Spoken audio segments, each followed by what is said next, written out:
शाओहाई कुछ अजीब से ही लुक के अंदर ट्रांसफॉर्म हो चुका था एंड वो काफी ही बड़े से मंकी के अंदर ट्रांसफॉर्म हो गया था। आ चुका था कि उसके मास्टर को कोई मार रहा है, जिसके चलते वो तुरंत ही उस बंदे के पास में जाता और उसके ऊपर बहुत अटैक करता है। हालांकि यहाँ पे देखने के लिए मिलता है कि वो बीस्ट भी उससे भी काफी ज्यादा पावरफुल था एंड बीस्ट भी शाओहाई के ऊपर काफी स्ट्रॉन्ग एक अटैक करता है, जिसी के चलते शाओहाई भी को भी इतना ज्यादा गुस्सा आ गया था कि वो तो उसे पलट पलट के उसके फेस पे काफी सारे पंचेस से मारने की कोशिश कर रहा था, अपने हाथ के थ्रू उसके ऊपर अटैक करता भी है, बट शाओहाई से पीछे को खींच के ले जाता और एक बार फिर से गुस्से में उसे मार रहा था। हालांकि वो बीस्ट भी शाओहाई के मुंह पे अजीब सा ही रिएक्ट कर रहा था, वो तुरंत ही अपनी स्टिक को फेंक के मार देता है, जिससे कि यहाँ पे काफी सारे बैरियर बन चुके थे। शाओहाई फंस चुका था, जो कि एक अच्छा मौका था उसको मारने का, लेकिन हम देखते हैं कि एक बार फिर से वो बीस्ट खुद को आजाद करवा लेता है और फिर हमें देखने के लिए मिलता है कि यहाँ पे अपना घोष किंग ही आगे खड़ा हो जाता है उसके हेड के ऊपर, जिससे कि काफी अच्छे से डील ये दोनों कर रहे थे उस बीस्ट से। लेकिन वो बीस्ट भी इतना ज्यादा मुसूर था कि एक बार फिर से अटैक करने वाला था शाओहाई के ऊपर।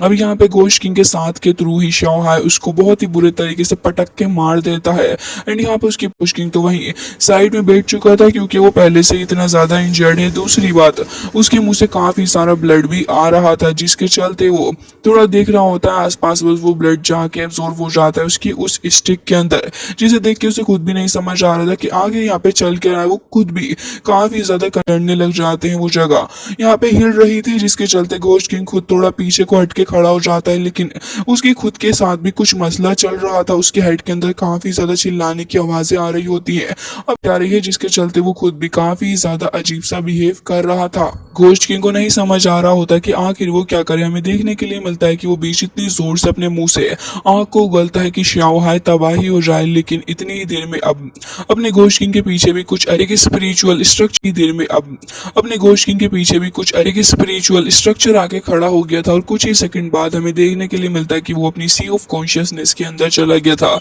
जहाँ पे काफी कुछ अजीब था। अब यहाँ से हटने की वो कोशिश कर रहा था, लेकिन पीछे वो नोटिस करता है कि उसने तो किसी के हाथ के ऊपर अपना पैर रख दिया, इस जगह पे काफी सारा ब्लड भी था।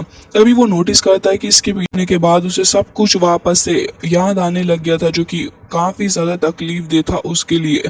वो खुद भी सोच रहा होता है कि आखिर ये क्या हो रहा है, कॉन्शियसनेस के अंदर इतना सब कुछ चल रहा है, जिसके चलते कुछ हाथ आते हैं और फिर वो उसे नीचे की तरफ को खींच रहे थे। अब वो ओल्ड मास्टर भी कह रहे होते हैं कि मुझे काटो करो, और अगर तुमने ऐसा ना किया तो फिर तुम्हें इसकी सजा भुगतनी होगी। लेकिन इसके लिए अपना घोस्ट किंग राजी ही नहीं था, वो यहाँ पे अपनी सीओ से फिजिकल वर्ल्ड के अंदर बहुत ही ज्यादा बुरे तरीके से हार्म कर रहा था। एंड हम देखते हैं कि उसकी जो स्टिक थी वो भी उसके अराउंड घूमने लग जाती है, बट तभी उसे याद आता है, उसके फ्रेंड के बारे में भी याद आता है, जो कि कह रही थी कि मैं ठीक हूँ, लेकिन तुम्हें अपना ध्यान भी रखना होगा, अपनी प्रैक्टिस को ऐसे ही जारी रखना होगा।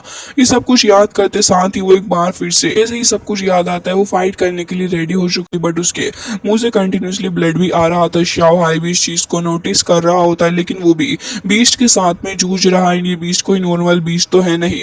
साथ ही हमें देखने के लिए मिलता है कि वो स्पिरिचुअल बॉडी वो बेचने की कोशिश कर रही थी नीचे की तरफ को, तभी उसने डिसाइड कर लिया था कि अब वो बिल्कुल भी इस बॉडी की बात में नहीं आएगा।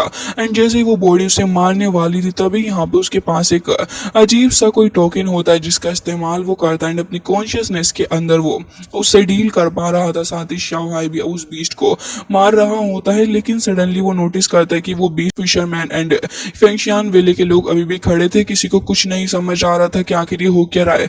यहाँ पे लोग टेस्ट करके पता करने की कोशिश कर रहे होते हैं कि किसी टेक्निक या फिर किसी भी चीज के थ्रू बस एक बार ये पता चल जाए कि आखिर किसने ये की सारी मेन फाइटिंग स्टार्ट करवाई थी। तभी वर्ल्डर कह रहे होते हैं कि हर जगह ढंग से चेक करो एंड पूरी की पूरी फेंगशियान वेले को ही चेक कर लो, एंड जिसने भी सब कुछ करने की कोशिश की है ना, तो फिर वो आज आसानी से स्केप तो बिल्कुल भी नहीं कर पाएगा। तभी एल्डर कह रहे थे कि जो कुछ भी उसे होस्टेज बनाना या कुछ भी करना, लेकिन उसे इस जगह से बाहर जाने नहीं देना। जिसके साथ ही वो सभी को ऑर्डर देने लग गए थे कि आखिर सबको किस तरीके से इस सिचुएशन को हैंडल करना है। वो तुरंत ही अपनी पावर का इस्तेमाल करते हैं, आसपास एक बैरियर बना देते हैं सभी लोगों के आसपास, ताकि ना तो फेंगशियान वेले के लोग और ना ये फिशरमैन इस जगह से बाहर जा सके। तभी वो कह रहे होते हैं कि भले ही इस जगह पे कोई भी होते हुए तो मैं जब तक मुझे पता नहीं चल जाता कि वो कौन है, उसे इस जगह से जाने नहीं दूंगा। इसके साथ ही एल्डर शैन भी कह रहे थे कि आप जो भी कहें एल्डर, आपका हुक्म सर। एल्डर शैन भी कह रहे थे कि आप जो भी कहें एल्डर, आपका हुक्म सर, आंखों पे। इसके साथ ही वो यहाँ पे फैन को भी कह रहे थे कि तुम जाके इस जगह पे तलाशी लो एंड चेक करो कि आखिर चल क्या रहा है। सारी जगह जगह पे, तो वो आ रहा था उस लड़की के पास में, कह रहा था कि सीनियर सिस्टर आप भी प्लीज मेरे सामने से सस्पिशियस तरीके से निकल के तो नहीं जा रहा। इसके अलावा दूसरी साइड हम घोस्ट किंग को देखते हैं जो कि अभी भी बेहोश पड़ा था, बट आए उस जगह पे आ रहा था और वो उसको होश में लाने की पूरी कोशिश कर रहा था।